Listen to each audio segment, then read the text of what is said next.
Bismillahirrahmanirrahim. Assalamualaikum warahmatullahi wabarakatuh. Hmm, Perkenalkan, nama saya Siti Ruhama dari Prodi Pendidikan Matematika semester 1 kelas D dengan NIM S1R021107. Di sini saya akan menjelaskan materi tentang paragraf mata kuliah Bahasa Indonesia. Nah, pertama yaitu pengertian paragraf. Nah, apa itu paragraf? Paragraf dalam Kamus Besar Bahasa Indonesia atau KBBI, paragraf adalah bagian bab dalam suatu karangan yang mengandung satu ide pokok dan penulisannya dimulai dengan garis baru. Sedangkan secara umum, paragraf adalah gagasan yang berbentuk serangkaian kalimat yang saling berkaitan satu sama lain. Nah, jadi kesimpulannya menurut saya paragraf ini adalah gabungan dari beberapa kalimat yang saling berhubungan dan menghasilkan dan mengandung satu tema tertentu atau ide pokok. Selanjutnya yaitu syarat paragraf yang baik. Nah, syarat paragraf yang baik itu ada 5. 1. Kesatuan paragraf. 2. Kepaduan paragraf. 3. Kelengkapan dan ketuntasan. 4. Keruntutan. 5. Konsistensi. Nah, pertama, kesatuan paragraf. Sebuah paragraf dikatakan memiliki kesatuan jika paragraf itu hanya mengandung satu gagasan utama dan kalimat-kalimat dalam paragraf mengarah pada satu pokok atau tidak menyimpang dari pokok pembicaraan. Contoh paragraf tanpa kesatuan. Pada saat ini, manfaat internet sebagai sarana komunikasi di tengah-tengah masyarakat sangat besar. Internet dipandang sebagai sarana yang tidak dapat diabaikan dalam kehidupan sehari-hari. Penulisan karya ilmiah ini bertujuan untuk mengetahui peran, manfaat, dan dampak negatif internet bagi masyarakat. Selain itu, tujuan penulisan karya ilmiah ini adalah untuk mengetahui dan mendalami fasilitas dan perkembangan internet.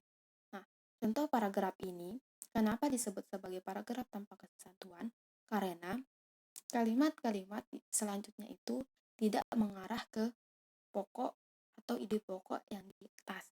Nah, di sini ide pokoknya itu pada saat ini manfaat internet sebagai sarana komunikasi di tengah-tengah masyarakat sangat besar. Nah, sehingga inilah sebabnya kenapa paragraf tersebut termasuk paragraf tanpa kesatuan. Kemudian syarat berikutnya itu kepaduan paragraf. Sebuah paragraf dikatakan memiliki kepaduan jika terdapat keserasian hubungan antar kalimat dalam paragraf.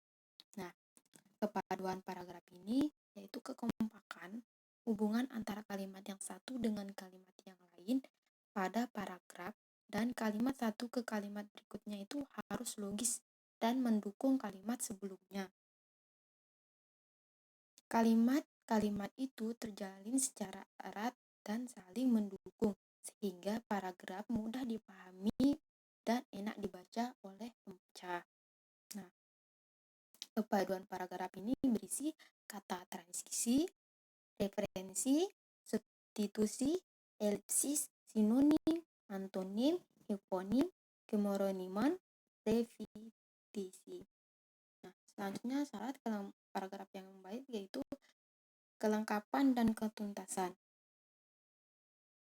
Aspek kelengkapan ini terpenuhi jika semua informasi yang diperlukan untuk mendukung atau menjelaskan gagasan utama sudah tercakup. Nah, dalam paragraf memiliki unsur juga. Nah, apabila salah satu unsur dari paragraf tersebut hilang, maka paragraf itu bisa dikatakan tidak lengkap.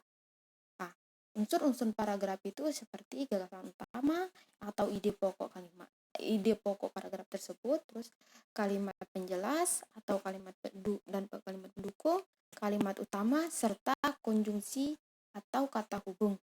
Nah, ketuntasan dapat dimaknai ke dalam pembahasan, yakni semakin konkret penggambaran suatu objek akan semakin jelas informasi yang disampaikan. Selanjutnya, keruntutan. Sebuah paragraf dikatakan runtut jika uraian informasi disajikan secara urut, tidak dapat Tidak ada informasi yang melompat-lompat sehingga pembaca lebih mudah mengikuti jalan pikiran penulis. Keruntutan paragraf ditampilkan melalui hubungan formalitas di antara kalimat yang membentuk paragraf. Hubungan formalitas tersebut menunjukkan pola urutan penyajian informasi. Nah, keruntutan ini sangat berpengaruhi karena apabila dia tidak rutut suatu kalimat dalam paragraf, maka pembaca itu akan sulit paham apa yang ingin disampaikan oleh penulis dalam paragraf tersebut. Nah, syarat selanjutnya yang terakhir yaitu konsistensi. Nah, konsistensi atau sudut pandang. Sudut pandang adalah suatu teknik yang digunakan pengarang dalam menampilkan pelaku dalam ceritanya. Ada 3 macam sudut pandang, yaitu sudut pandang orang pertama yang menggunakan kata ganti aku, saya, dan kami. Sudut pandang orang kedua menggunakan kata ganti kamu dan kalian, dan sudut pandang orang ketiga menggunakan dia, ia, dan mereka. Agar sebuah paragraf dapat dipahami pembaca, penulis harus konsistensi menggunakan sudut pandang orang tertentu dalam menulis sebuah paragraf. Misalnya, ketika penulis tersebut menggunakan sudut pandang orang pertama, aku, maka selanjutnya dalam menceritakan cerita tersebut, dia tetap menggunakan sudut pandang orang pertama tersebut, aku. Nah, konsistensi sudut pandang merupakan syarat terbentuknya sebuah paragraf yang baik. Nah, selanjutnya itu jenis paragraf. Di sini jenis paragraf itu ada 5. Pertama, paragraf deduktif. Kedua, paragraf induktif. Ketiga, paragraf campuran. Keempat, paragraf ineratif. Kelima, paragraf dengan ide pokok tersebar. Pertama, paragraf deduktif merupakan jenis paragraf yang kalimat atau gagasan utamanya terdapat di awal kalimat.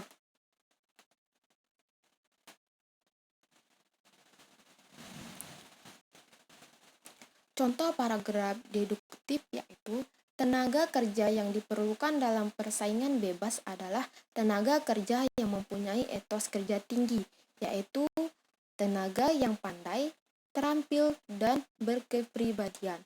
Tenaga kerja yang pandai adalah tenaga kerja yang mempunyai kemampuan akademis memadai serta dengan disiplin ilmu tertentu.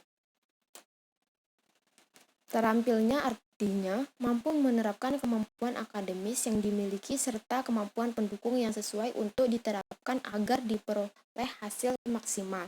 Sementara itu, tenaga kerja yang berkepribadian adalah tenaga kerja yang mempunyai sikap loyal dan disiplin dan jujur.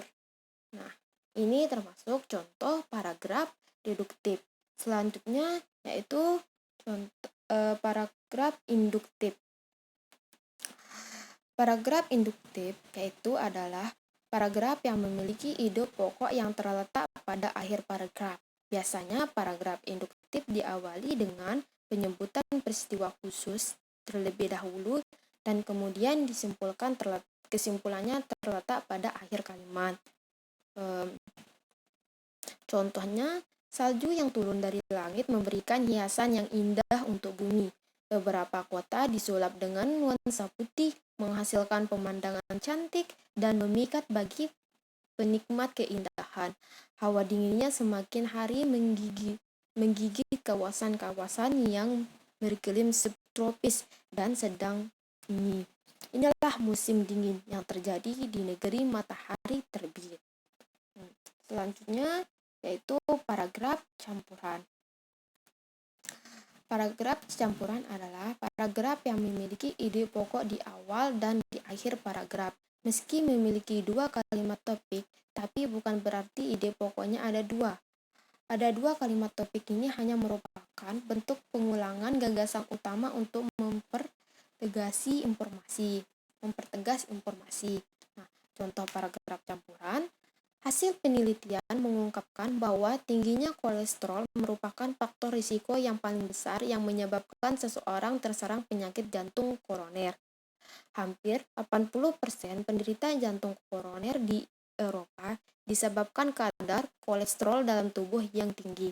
Bahkan di Amerika hampir 90% penderita jantung koroner disebabkan penderita makan makanan yang berkadar kolesterol tinggi.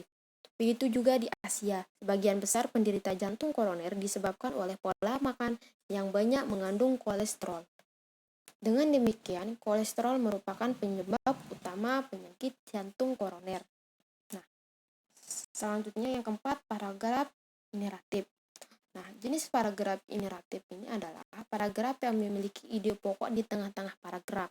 Biasanya paragraf ini diawali dengan kalimat penjelas terlebih dahulu, kemudian diikuti ide pokok dan dilanjutkan kembali dengan kalimat penjelas. Kalimat penjelas setelah ide pokok berfungsi untuk menguatkan atau mempertegas informasi yang disampaikan. Contoh paragraf ineratif, Gunung Sinabung di Sumatera Utara meletus. Belum reda letusan Gunung Sinabung, Gunung Kelut di Jawa Timur juga meletus. Selain gunung berapi yang meletus itu, banjir terjadi di beberapa daerah ibu kota Jakarta seperti tahun-tahun sebelumnya dilanda banjir. NTT yang sering mengalami kekeringan juga dilanda banjir. Indonesia memang sedang ditimpa banyak musibah dan bencana. Bencana tersebut menelan korban, baik harta maupun jiwa, padi maupun jiwa. Padi di sawah-sawah yang siap panen menjadi gagal panen karena bencana-bencana tersebut, sehingga para petani mengalami kerugian. Nah, sayur mayur yang banyak ditanam dan dihasilkan di lereng-lereng gunung juga hancur, sehingga harga di pasar menjadi melambung. Nah, ide pokok ini terdapat di tengah kalimat, yaitu Indonesia memang sedang ditimpa banyak musibah dan bencana. Selanjutnya paragraf dengan ide pokok tersebar.